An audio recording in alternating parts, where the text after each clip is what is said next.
Hi everyone, the daily স্টারের হেডলাইনকে বাংলায় ভেঙে ভেঙে অনুবাদ করার এই পর্বে আপনাকে স্বাগতম।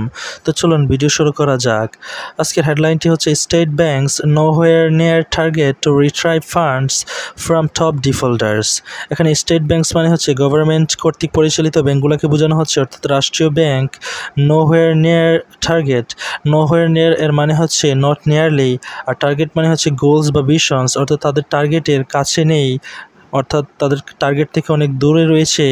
টু রিট্রাইভ ফান্ডস, রিট্রাইভ মানে হচ্ছে পুনরুদ্ধার বা উদ্ধার করতে কি তাদের ফান্ডস মানে হচ্ছে এখানে মানি ফ্রম টপ ডিফল্টার্স। এখানে ডিফল্টার্স মানে হচ্ছে ওই সকল লোকজন বা কোম্পানিকে বোঝানো হচ্ছে যারা কিনা টাকা নেওয়ার পর বা লোন নেওয়ার পর পরিশোধ করতে ব্যর্থ। সো তাদের যে টপ ডিফল্টার্স রয়েছে বা মেজর ডিফল্টার্স রয়েছে, তাদের থেকে তাদের ফান্ড বা টাকাগুলো রিট্রাইভ করতে তাদের যে টার্গেট সেটা থেকে তারা অনেক দূরে রয়েছে। আশা করি বুঝতে পেরে।